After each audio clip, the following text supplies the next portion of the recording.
Dan tadi ada pesan sponsor dari panitia seperti ini. Jadi sebelum kita melakukan sesuatu, kita mau adakan ada dasar biblikalnya. Jadi ada dasar alkitabiahnya supaya, karena nanti kalau kita nggak melakukannya, karena gini, retreat sama pramuka itu beda, setuju? Jadi kalau saudara pernah yang ke pramuka, malam-malam nangis-nangis, julid malam, pernah? Cuma bayangkan ibuku gitu kan? Pernah nggak? Tahu nantinya nangis tuh. Itu hanya sekedar jiwa, setuju? Tapi kalau kita retreat, saya mau kasih tahu adalah kita orang-orang yang pendekatan dilakukan dengan roh, bukan jiwa. Kalau jiwa motivator bisa, setuju? Jadi kayak tunduk semua ini, tahu-tahu kalian suruh berjalan di atas bara, bisa dengan sugesti. Tapi kekristenan bukan sekedar jiwa, tapi menyentuh sampai roh. Kalau enggak, jiwa hanya air mata buaya. Engkau menangis, engkau menyesal, tapi setelah pulang ini melakukan hal yang sama. Setuju? Oke? Jadi mohon dipahami bersama-sama supaya malam hari ini ketika nanti melakukan sesuatu ada dasar biblikalnya. Setuju? Oke? Mohon semuanya bisa pahami ini karena ini materi mungkin baru buat teman-teman, tapi saya mau mensederhanakan supaya ngerti bahwa yang kita lakukan di sini bukan acara pramuka, bukan acara sekedar jiwa, tapi lebih kepada roh. Setuju? Ya, kita akan buka bersama-sama.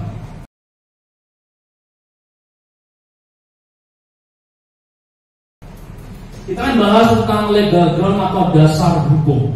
Next.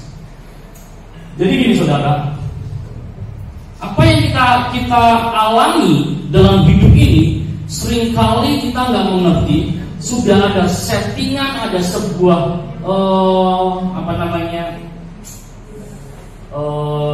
yang sudah diatur sebelumnya, karena ada namanya perjanjian. Perjanjian ya, seperti itu.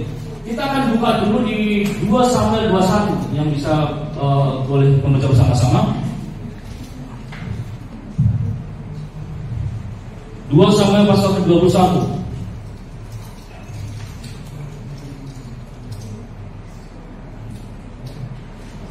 Boleh buka 2 Samuel 21 ayat 14.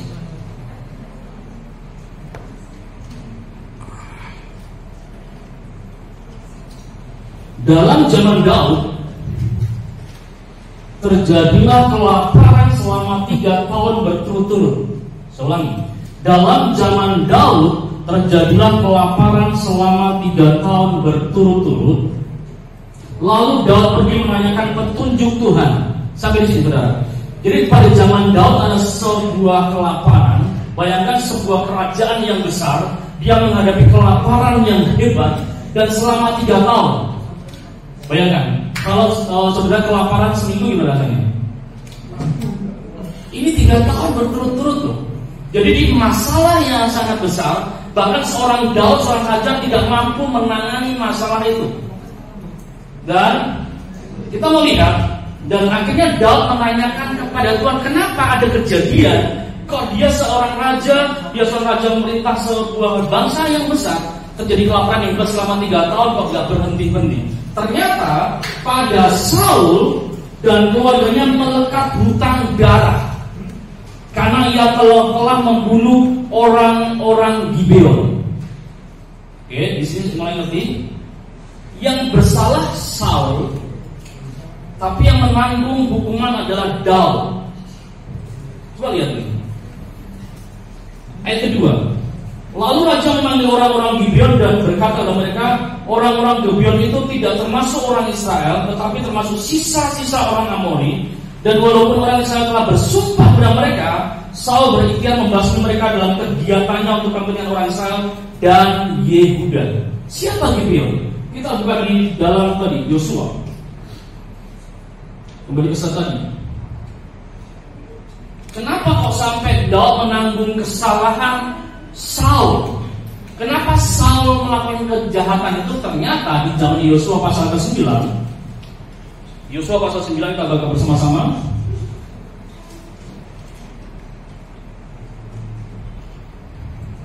Coba lihat Yosua pasal 9. Tetapi ketika terdengar kepada penduduk negeri Gibeon apa yang dilakukan Yosua terhadap Yeriko dan Ai, maka mereka pun bertindak dengan memakai akal. Mereka pergi menyediakan bekal, mengambil karung yang buruk-buruk untuk dimuatkan ke atas keledai mereka, dan kirbat anggur yang buruk-buruk yang robek dan dijahit kembali, dan kasut yang buruk-buruk dan ditambal untuk dikenakan pada kaki mereka, dan pakaian yang buruk-buruk untuk dikenakan oleh mereka. Sedang segala roti bekal mereka telah kering, tinggal remah-remah belaka. Ayat 6. Demikianlah mereka pergi ke Yosua, ke tempat perkemahan di Gilgal. Berkatalah mereka kepadanya dan berkata kepada orang-orang Israel itu, kami ini datang dari negeri jauh, maka sekarang ikatlah perjanjian. Jadi perjanjian dilakukan oleh Yosua kepada Gibeon, sebuah bangsa, supaya Gibeon, ayat 7, tetapi berkatalah orang-orang Israel kepada orang-orang Lewi itu, barangkali kamu ini diam di tengah-tengah kami, bagaimana mungkin kami mengikat perjanjian dengan kamu? Lalu kata mereka kepada Yosua, kami ini hamba-hambamu. Tanya Yosua, siapakah kamu ini dan dari manakah kamu datang? Jawab mereka kepadanya, dari negeri yang sangat jauh hamba-hambamu ini datang karena nama Tuhan, sebab kami telah mendengar kabar tentang dia, yakni segala yang dilakukannya di Mesir dan segala yang dilakukannya terhadap kedua raja Amori itu di seberang sungai Yordan, Sihon, raja Hesibon, dan Og, raja Basan yang diam di Asitaron. Sebab itu para tua-tua kami dan seluruh penduduk negeri kami berkata kepada kami demikian, bawalah bekal untuk di jalan dan pergilah menemui mereka, dan berkata kepada mereka, kami ini hamba-hambamu, maka sekarang ikatlah perjanjian.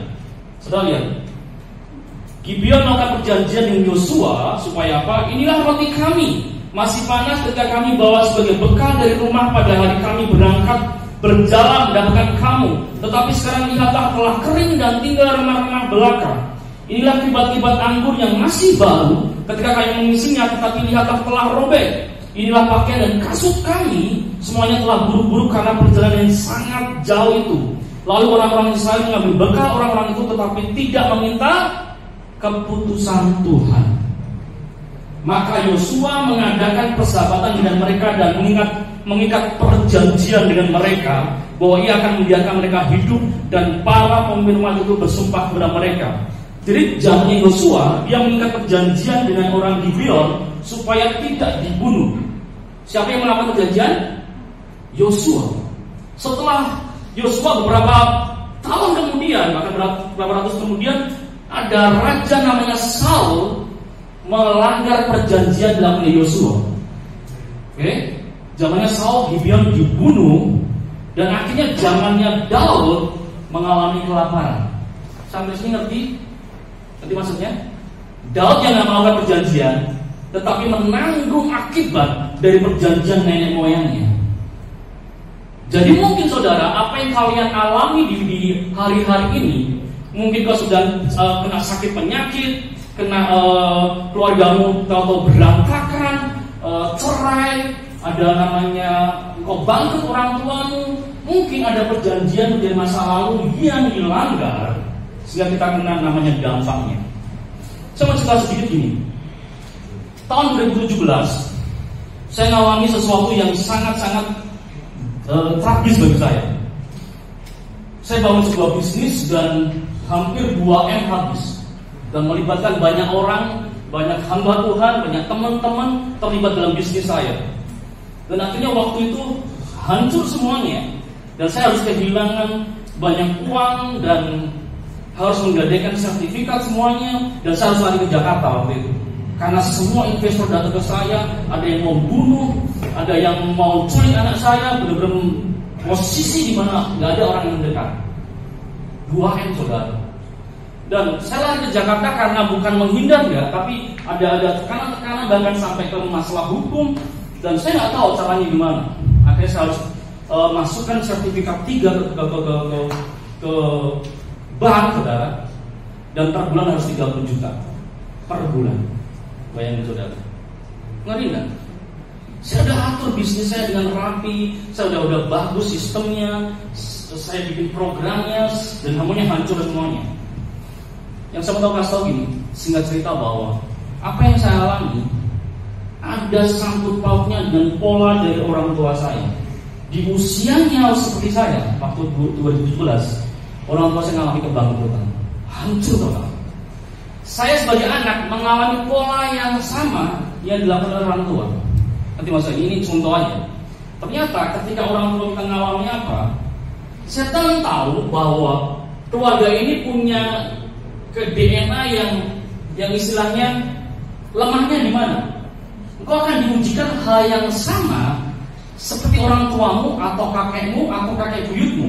Kalau kakek buyutmu suka cerai, suka gonta-ganti pasangan, dia punya pacar yang banyak, selingkuh, mungkin engkau akan diperhadapkan dengan hal yang sama. Ngerti maksudnya? Kalau mungkin orang tuamu bangkrut atau apa banyak hal, engkau mungkin juga diujikan hal yang sama tentang keuangan. Tergantung perjanjian apa dari orang tuamu atau nenek moyangmu. Sampai sini ngerti? Karena dasar Alkitabnya ada. Yang melakukan perjanjian Yosua tanpa meminta keputusan daripada Tuhan, yang melanggar perjanjian si Saul, yang menanggung akibat kelaparan adalah si Daud.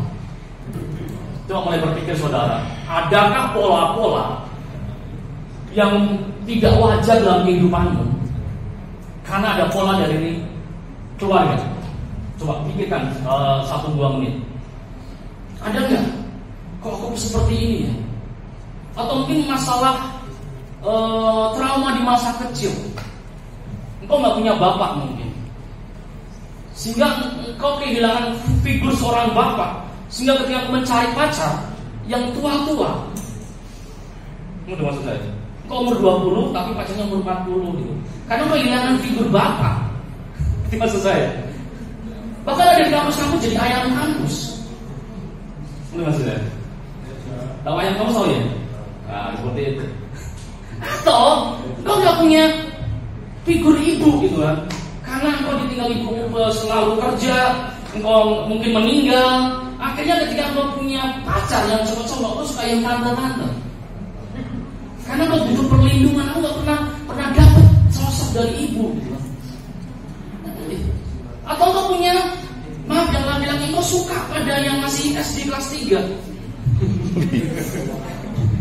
Bukan salahmu, karena ada sesuatu yang kau rekam sejak masa kecil. Engkau melihat sesuatu yang berbeda dan terekam dalam otak bawah sadarmu, dan kau melakukan tanpa sadar. Ada kekosongan dalam dirimu yang kau nggak bisa penuhi dalam keluargamu. Bayangkan, kalau engkau tidak bertobat, engkau akan mengalami hal yang sama. Akhirnya anakmu nanti melakukan hal yang sama. Saya. Jadi ini perjanjian itu seperti itu. Coba next selanjutnya.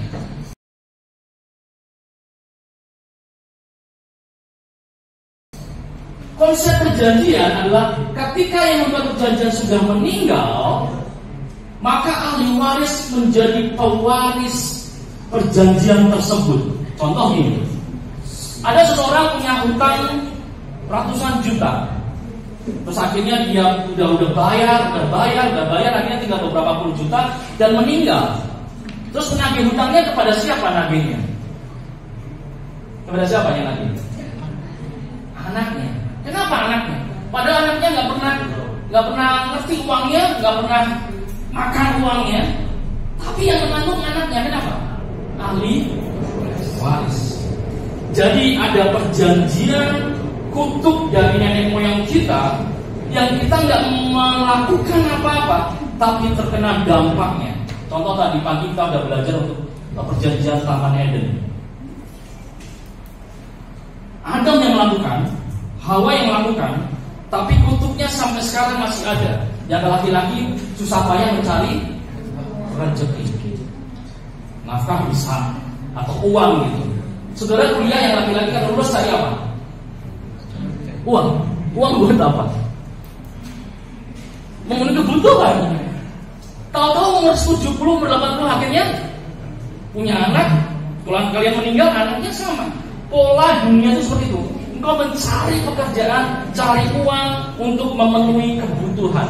Itu cuma berulang-ulang sampai anak cucumu seperti itu. Dari Adam sampai sekarang sama. Kalau dulu belum ada uang ya, dia harus mengerjakan tanahnya, yang sebelumnya tanah itu muncul, dia terima petik, sekarang dia harus mencangkul, muncul buah, dia baru makan. Diusahakan dulu. Yang perempuan susah payah dalam mengandung. Setuju? Ada yang dan ibunya punya anak lebih dari 2, katakan lebih. Pada waktu anak pertama dia mengandung kesusahan, akhirnya keluar, lahir. Ketika lahir rasanya gimana? Sakit nggak? Kalian belum merasakan, kalian coba sama ibumu. Pasti sakitnya bilang, aduh udah kapok sekalinya aja, karena taruhnya nyawa. Tahu-tahu anak kedua muncul. Lucu nggak? Coba, ada ayatnya bahwa kau akan susah payah dalam mengandung dan kau akan berahi kembali kepada suamimu. Karena seperti itu. Itu kutuk yang kita diturunkan dari Adam, Hawa kepada kita, dan sampai sekarang pun kita mengalaminya. Sampai sini ngerti maksudnya? Jadi kutuk dan berkat itu 2 hal yang diwariskan kepada anak cucu. Kita buka bersama-sama dan sebelum perjanjian di Bilangan 14 ayat 12. Coba baca salah satu. Supaya ini biblical, bukan sekedar teori tapi ada ayatnya. Tuhan itu berkepanjangan sabar dan kasih setianya berlimpah-limpah. Ia mengampuni kesalahan dan pelanggaran, tetapi sekali-kali tidak membebaskan orang yang bersalah dari hukuman. Bahkan ia membalaskan kesalahan bapa kepada anak-anaknya, kepada keturunan yang ketiga dan keempat. Yang salah bapaknya, tapi yang nanggung siapa? Anak, cucu, cicit. Dan kalau cicitnya tidak ada perubahan, perjanjian belum selesai, akan 3-4 lagi bahkan pasal berlapis. Yosua mengenai perjanjian, Saul melanggar. Saul sama Daud berbeda beberapa puluh tahun, tapi ketika Daud mengalami namanya kelaparan, ini harus kita pahami. Ini sebuah pol-polan kutuk. Selanjutnya, next.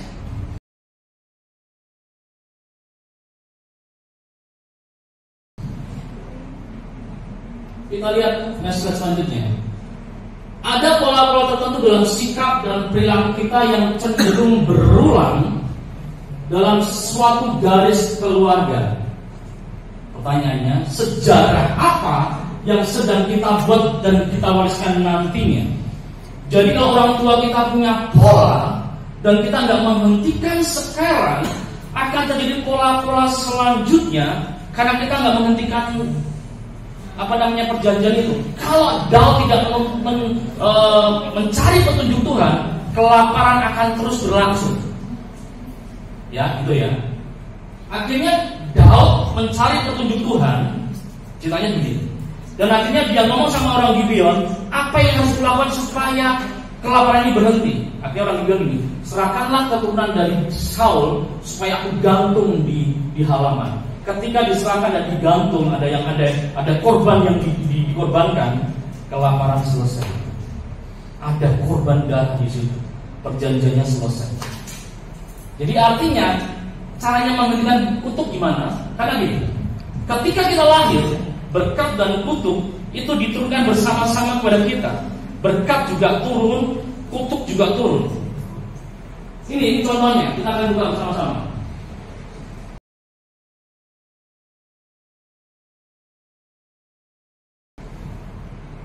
Kita buka Kejadian pasal 12. Kejadian pasal 12, salah satu bisa bacakan. Yang keras, yang cowok, Kejadian 12 ayat 11. Oke, di sini ada. Jadi salah satu bisa bacakan yang keras. 1, 2, 3, salah satu. Cowok yang suaranya keras. Oke. 11 dan 12.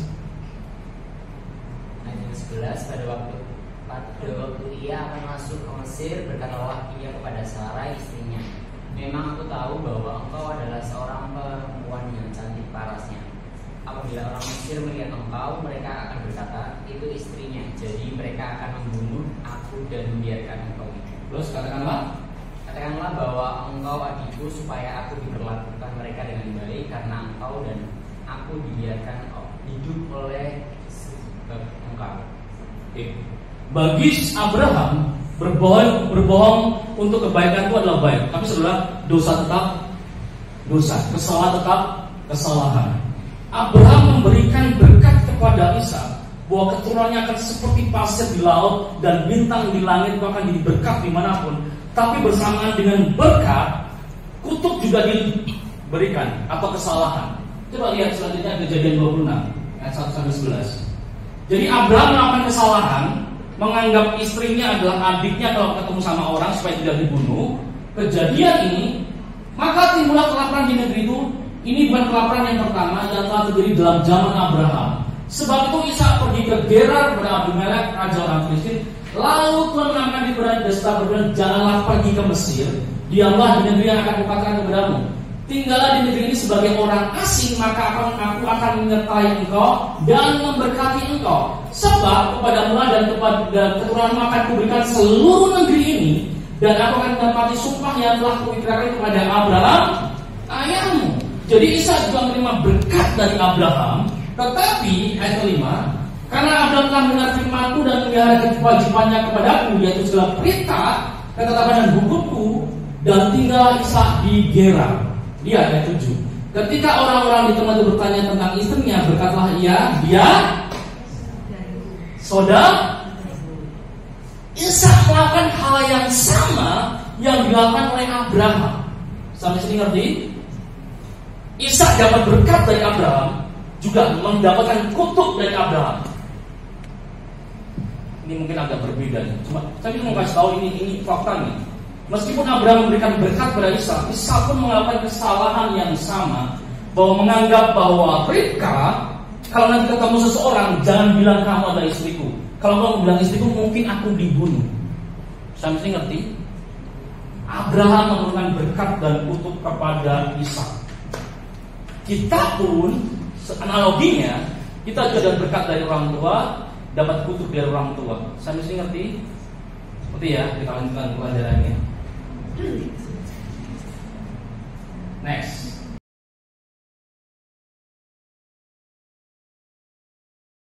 Dalam perjanjian lama, sejarah keluarga dapat ditemukan dalam kisah keluarga raja-raja Israel dan Yehuda.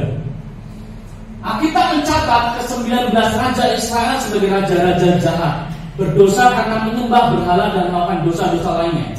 12 dari 20 raja Yehuda juga jahat. Yang menarik adalah, kita lihat, ketika nama raja-raja ini disebut beserta tindakan yang mereka lakukan, kita sering menemukan kalimat seperti ini.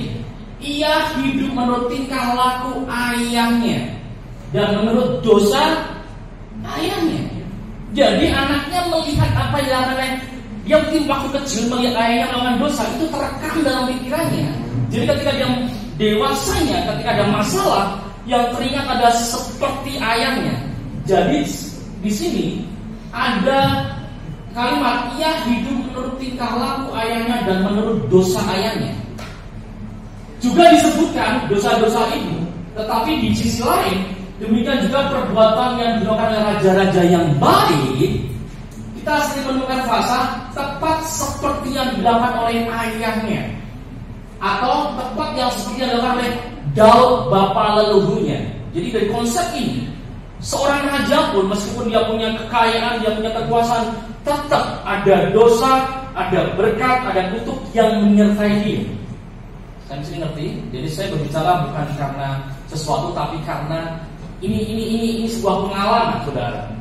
Jadi ketika saya mendapati bahwa ada pola dari orang tua, dan ternyata saya melakukan kesalahan seperti orang tua yang saya salahkan, karena waktu umur seperti saya, usahanya bangkrut, rumah dijual semuanya, saya mengalami hal yang sama di tahun itu, dan saya harus kehilangan semuanya. Dan saya harus lari ke Jakarta menghindari semuanya, dan saya dari Jakarta mulai satu persatu saya selesaikan semuanya dari Jakarta, dan bahkan ada yang telepon mau dilaporkan ke polisi, bahkan saya mau diancam dibunuh, semuanya ada semuanya. Bahkan WA tiap hari ada ancaman, dan semua orang-orang yang dulu dekat menjauh semua. Pikiran saya menipu lah, bahkan saya banyak hal, dan saya bilang no, semua kesalahan di bisnis, dan saya berjanji saya akan mengembalikan. Pelan-pelan dari Jakarta saya kembalikan pelan-pelan.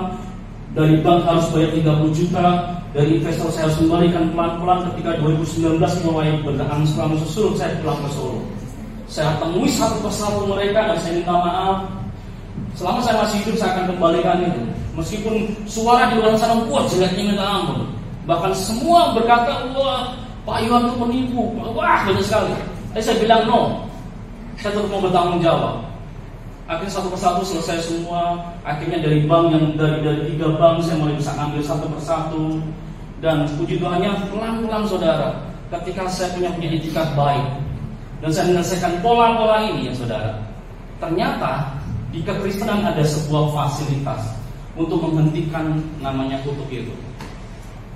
Jadi ketika berkat sama kutuk berjalan bareng saudara, saudara merasa diberkati. Kok punya pekerjaan nantinya, engkau dapat berkat. Tahu-tahu ada kecelakaan. Dapat berkat, tahu-tahu sakit. Dapat berkat, tahu-tahu ditipu teman. Dapat berkat, tahu-tahu banyak hal. Karena berkat sama kutuk jalan bersama-sama. Tapi seringkali doktrin yang terjadi dalam gereja Tuhan, ketika engkau percaya Yesus, kutuk selesai. Semua percaya? Tapi kenyataannya kita masih mengalami kebangkrutan, ditipu. Kenapa? Masih ada koma saudara. Kutuk selesai di kayu salib, dia bilang sudah selesai. Bagi orang-orang yang mau datang kepada Tuhan dan mengaku salah. Ketika penabi janji datang, Yesus yang datang kepada dia sudah meminta aku. Selesai semuanya. Dan puji Tuhan saudara, saya mulai ngerti konsep ini. Saya mulai rendah hati. Saya belajar untuk hilangkan semua doktrin semuanya. Saya tinggalkan semua bisnis. Saya datang cari bagaimana menghentikan kutuk itu. Ternyata saudara, ada suatu konsep yang harus membagikan di malam hari ini. Bukan sekedar nanti saudara ekspresi membakar sesuatu, tapi harus ada konsepnya bagaimana cara menghentikan itu semuanya. Selanjutnya,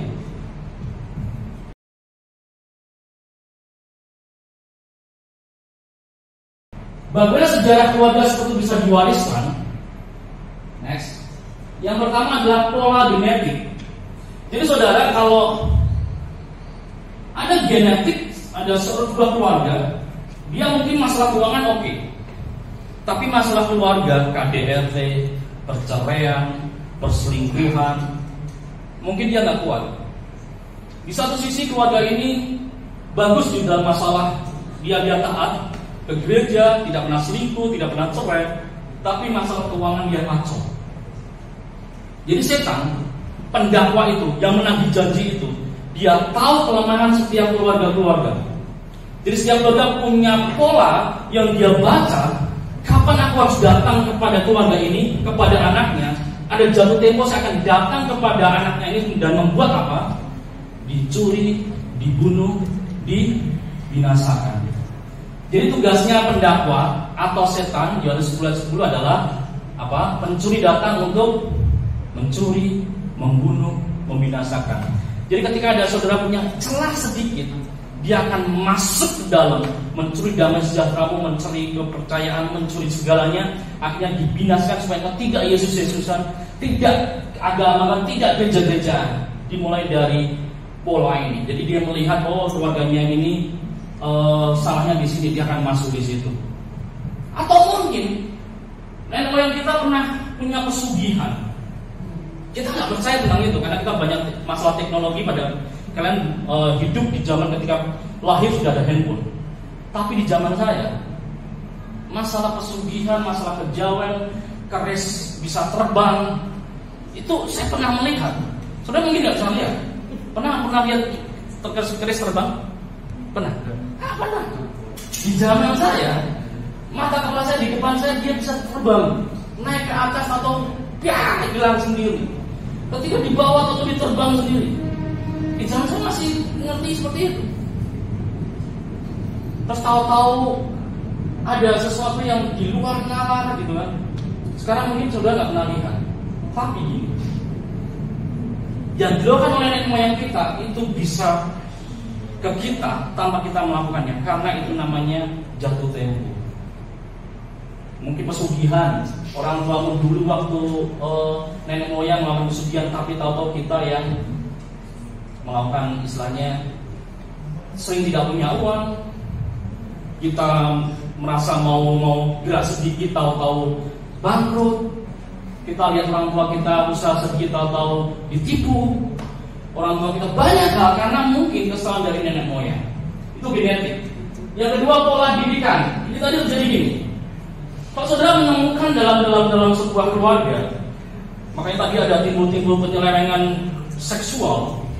Karena seringkali saya melihat di rutan itu, saudara. Kemarin ada kasus pernah di Solo, kasus taekwondo, tahu mencabuli siapa? Anak didiknya. Dia seorang laki-laki mencabuli laki atau perempuan? Laki-laki. Itu mungkin ada pola didikan.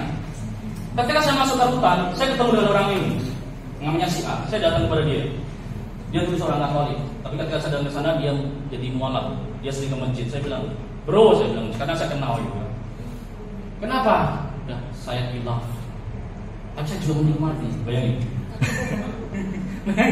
Jadi dia menikmati yang dibilangkan. Dia nggak merasa bersalah. Bagi dia itu hal yang biasa. Karena pola didikan. Saya tahu keluarganya. Dan karena saya kenal sudah lama gitu kan. Dan ternyata saudara, didikan mampu membuat pola yang sangat-sangat bagi Tuhan menjijikan. Dia suka sama anak yang kecil gitu kan, sama anak-anak laki-laki bisa muncul hasrat, itu kan itu yang wajar. Tapi terjadi. Ada satu lagi teman dulu saya pernah saya kenal sejak sekolah minggu. Tahu-tahu ketika saya datang ke rutan, tahu-tahu dia main keyboard. Ngapain aku kesini? Ternyata dia mencabuli tetangga depannya yang masih TK. Jadi di rutan, kalau saudara nanti kalau mau ikut, saya punya jadwal sebulan sekali di Kamis pertama. Kalau mau ikut, ayo datang. Pak Iwan, saya mau ikut bulan Februari. Saya akan kenalin mereka gitu. Banyak di sana banyak. Dia nggak ngerti bahwa dia terikat. Dan kalau gereja, kalau orang Kristen hanya sekedar rutinitas, kalau sekedar ibadah tanpa menyentuh rohnya, ya berubah semuanya. Engkau akan hidup dalam namanya jerat. Bayangkan saudara, ini sedikit kesaksian. Saya punya beban sampai miliar saudara. Bagi dunia, saya melakukan penyelesaian mungkin butuh puluhan tahun. Kalau saya mengerti konsep menghentikan kutuk ini, saya akan bekerja keras terus. Ketika dapat uang harus bayar, dapat uang bayar, harus uang bayar, gitu kan saudara. Bahkan saya pernah ikut sebuah sekolah kita saudara, sampai mengecap saya datang lagi nggak boleh masuk kuliah lagi. Saya datang ke kampusnya, saya bilang, Pak saya mau lanjutkan kuliah lagi. Nggak dijawab saudara, sampai bulan-bulan akhirnya kami nggak bisa menerima saudara. Yang ada dalam saya adalah penipu saudara. Saya bukan ini supaya saya korban dari pola orang tua, sehingga sampai dalam masa kelainan pun semuanya dibuat berantakan oleh setan. Kalau bisa, reputasinya hancur saudara. Jadi puji Tuhannya saudara, Tuhan masih buka pintu-pintu lain dalam pelayanan. Saya bisa menemukan orang-orang yang sefrekuensi dengan saya, dia mengalami sangat berat hidupnya, saya datang ke dalam kehidupannya, diubahkan. Saya bisa datang ke rutan melihat mereka yang sedang nggak ngerti caranya terlepas. Saya datang ke mereka, saya doakan mereka keluar dari penjara, mereka hidupnya berubah.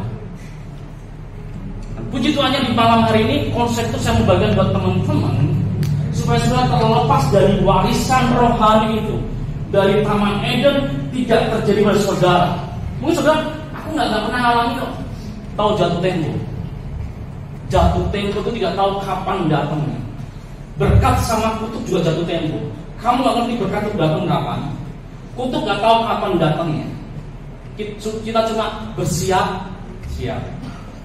Suatu ketika ada tulah ke-10. Apa tulah ke-10? Halo? Tulah ke-10 nggak tahu. Apa? Anak sulung? Anak sulung mati. Nah, anak sulung mati saudara. Ketika malam datang, orang Mesir nggak tahu bahwa malam itu akan terjadi pembunuhan massal. Tapi orang Israel tahu. Dia mempersiapkan diri. Dia memotong domba, dikeluarkan darahnya. Dia mulai kasih darah di atas ambang pintu itu. Dia mempersiapkan diri supaya ketika kutuk datang dilewati. Jadi ketika ini datang untuk mencabut nyawa anak sulung dari manusia maupun hewan, ketika melihat darah dilewati. Jatuh tempo itu seperti itu. Ketika dia datang untuk menagih jatuh tempo karena ada warisan rohani dalam keluargamu, ketika melihat darah Kristus, engkau dilewati. Kuncinya gini, bagaimana caranya kita membuat darah itu dalam hati kita, supaya ketika pendakwa datang, celah itu ada darah, sehingga kutuk kemiskinan, kutuk sakit penyakit, kutuk kebangkrutan itu tidak mengenai kita karena kita sudah siap ada darah Kristus. Ngerti maksud saya? Perjanjian lama adalah sebuah cermin di perjanjian baru.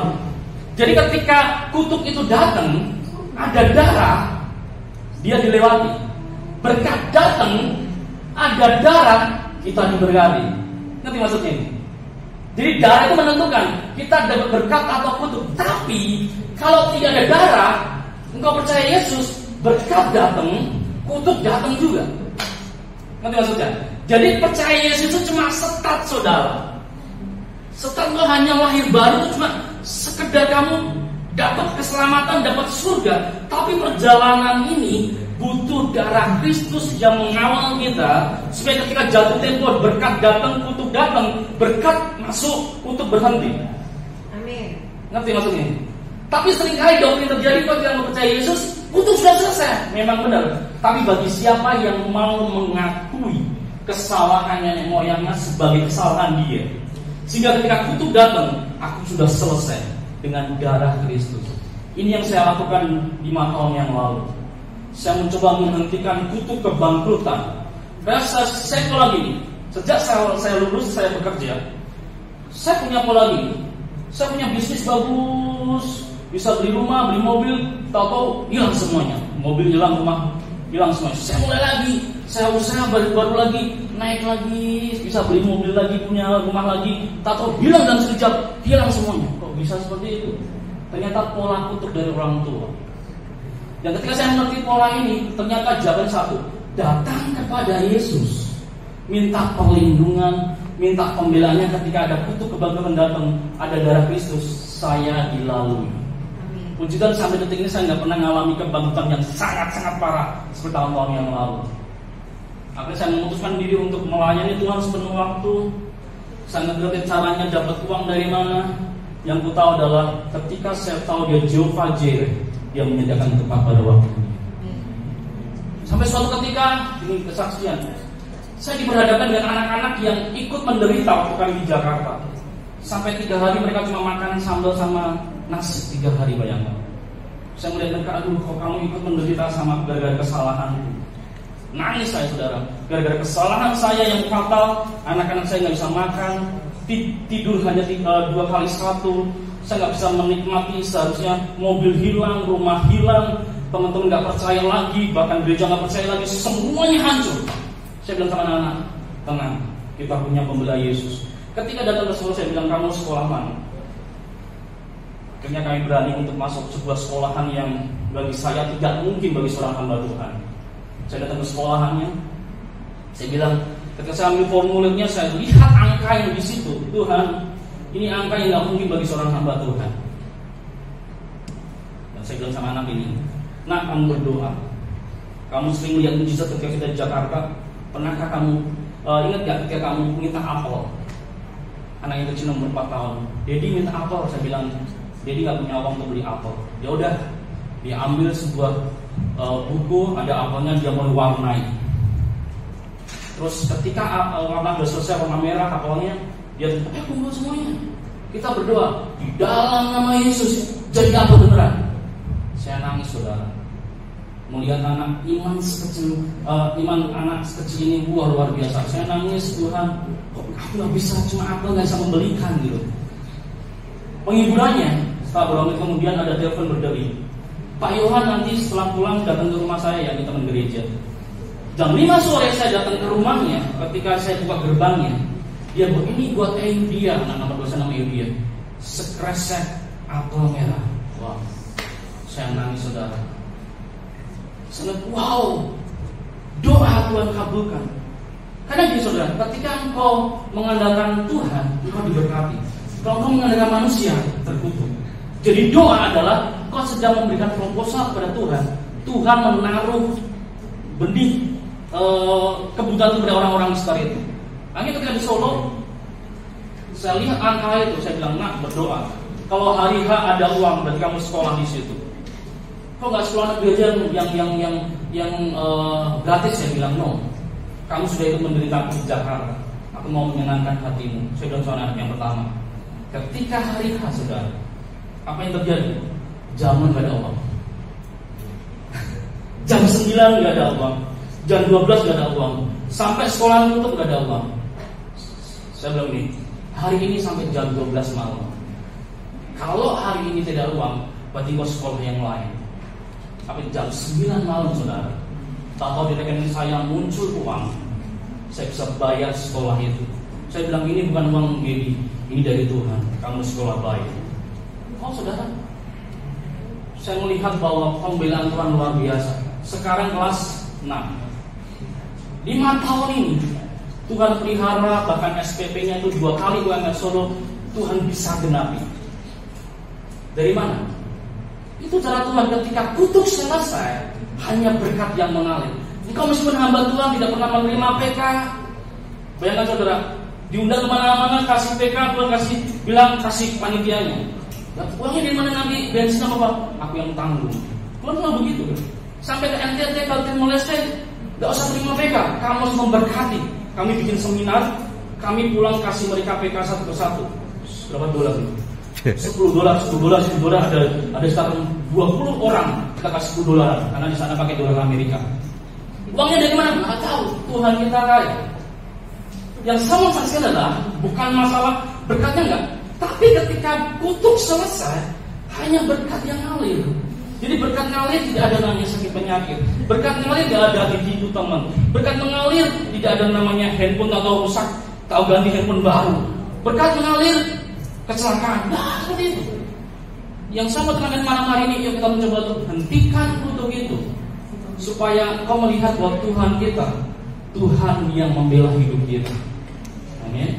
Singkat cerita lagi saudara, ini masuk SMP. SMP di sekolah yang sama. Ketika saya datang ke sekolahannya di November yang lalu, karena November harus berbayar, saya datang ke sekolah bilang gini. Ketika lihat angkanya saudara, kita membandingkan supaya saudara ngerti. Di saudara SPP berapa? Semester berapa? 4 juta. Masuknya dulu berapa? Masuk kuliah berapa? Kok beda-beda sebenarnya? Masuk sekolah yang cuma dulu aja, kalau masuk kuliah. Lupa. 8 juta. Oh, 8 juta. SMP yang sekarang anak saya masuk 4 kali lipatnya. Bayangin saudara, akhirnya banyak nonton. Masuk pendetanya kalau kayak anak larang-larang. Sekarang dia mikir, Tuhan, saya bukan kami enggak, saya bilang ini, Tuhan kita, Tuhan Jehovah Jireh gitu. Bayangin, anak yang kuliah angka 8, anak saya masuk SMP 4 kali lipatnya. Tuhan genapi hari H, tanpa ada uang untuk membayarnya. Dari mana? Itu Tuhan kita. Nanti maksud saya, kalau saya nggak tahu menghentikan kutuk itu, mungkin saya masih banyak dikejar orang. Bank masih bisa saya ambil. Tapi karena kutuk selesai, Tuhan bisa mencurahkan berkat itu sampai berkelimpahan. Akhirnya ada teman-teman saya kasih, ada yang dulu ngasih 5 juta, sudah kasih 500. Akhirnya hari terakhir saya bilang, lunas ya kok, saya kirim lunas ya, selesai. Satu lagi, karena saya menyelesaikan dari yang investor ratusan juta sampai yang sejuta gitu. Saya bukan memikirkan yang 1 juta, saya selesaikan yang ratusan juta dulu, saya selesaikan pelan-pelan, butuh waktu saudara. Dan ini yang nggak mengerti di luar hujan. Oke. Terus saya belum baca. Oke, siap. Saya akan kembali lagi di 10 menit. Yang saya mau kasih tahu gini saudara, saya membagikan kesaksian ini bukan pamernya. Saya cuma ngomong bahwa Tuhan yang sama dengan saya. Engkau harus menghentikan kutuk-kutuk supaya anak cucumu tadi tidak mengalami hal yang sama. Mumpung kalian belum punya suami, belum punya istri. Apalagi istrimu juga punya kutuk yang lain dari keluarga, suamimu juga punya kutuk yang lain. Kamu selesai dulu, sehingga ketika kamu selesai akan dipertemukan dengan orang-orang atau pasangan hidup yang sesuai apa yang Tuhan mau. Next selanjutnya. Benar.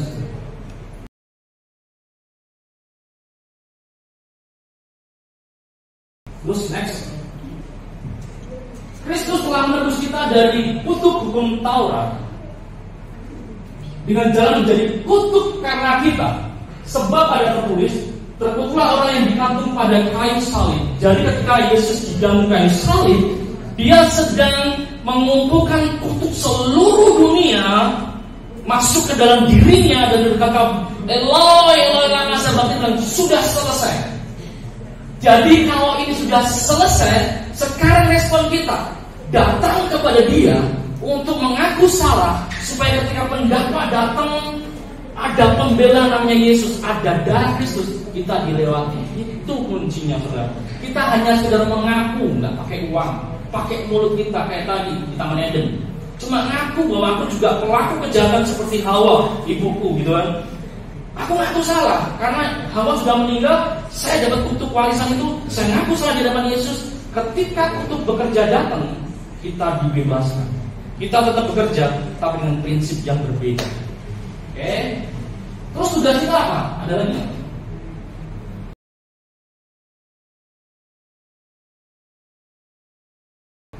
Nah, seperti itu perlindungan saudara. Ketika kita sudah mengaku salah di hadapan Tuhan, mengaku dosa di hadapan Tuhan, seperti Yakobus bilang, ketika kamu berkumpul, hendaklah kamu saling mengaku dosa. Itu ada perlindungan. Ketika ada panah dari mana-mana, ada Bapa yang melindungi kita. Itu ada gambarannya. Kita tidak terluka apa-apa, karena Yesus yang menanggung semuanya.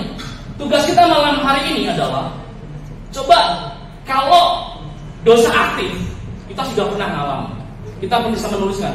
Tapi sekarang malam ini, adakah pola-pola dari keluargamu yang kamu anggap itu sebagai nanti terjadi dalam kehidupanmu, yang perlu kamu akui malam ini? Kita akui, kita tulis, dan setelah itu ekspresinya nanti bakar di luar, gitu maksudnya panitia. Ya gitu. Saya cuma menjembatani gitu. Karena bukan actionnya membakar, tapi esensinya kamu datang kepada Tuhan, kamu mengaku salah. Setelah itu bukan air mata buaya, bukan jiwa, tapi rohmu yang diperbaharui. Itu ya. Next.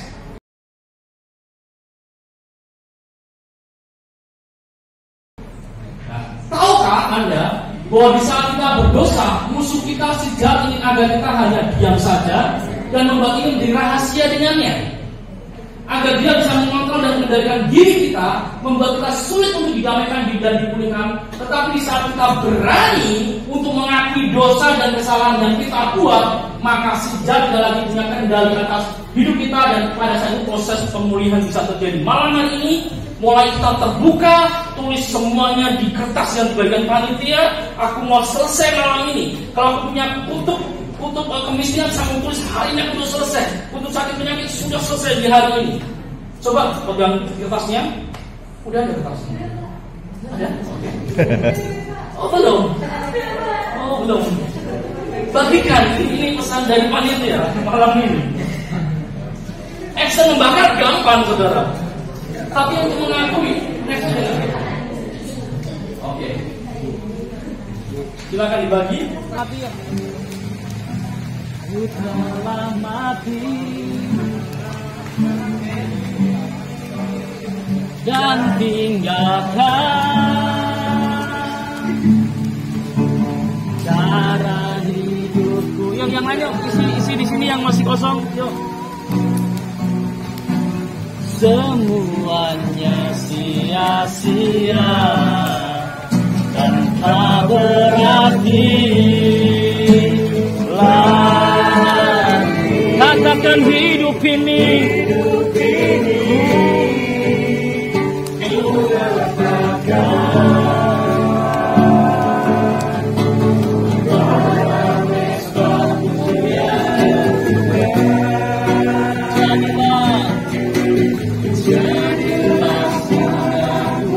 seperti yang bersama-sama pujikan pujian ini sebagai iman kita di dalam Tuhan. Oh, ku telah mati dan tinggalkan cara hidupku yang lama.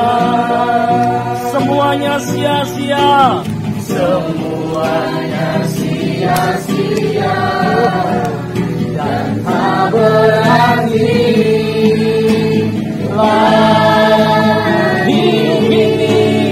Hidup ini ku letakkan pada mesbah-Mu ya Tuhan. Jadilah padaku seperti yang Kau. Sekali lagi dan kita mengangkat kedua tangan kita, katakan ku telah mati. Oh, ku telah mati dan tinggalkan cara hidupku yang lama. Semuanya sia-sia, semuanya sia-sia dan tak berarti lagi. Oh, hidup ini ku letakkan pada mesbah-Mu ya Tuhan. Jadilah padaku seperti yang Kau. Saudara, kita di tangan kanan kita sudah mengaku salah di hadapan Tuhan, dan sebagai prophetic actionnya di malam hari ini, dan segala kutuk itu, segala kepahitan, apapun juga kita mau lempar di dalam nama Tuhan Yesus Kristus sebagai prophetic action. Ayo yang mau malam hari ini satu persatu silahkan, dan katakan di dalam nama Tuhan Yesus Kristus selesai malam hari ini. Ayo silahkan.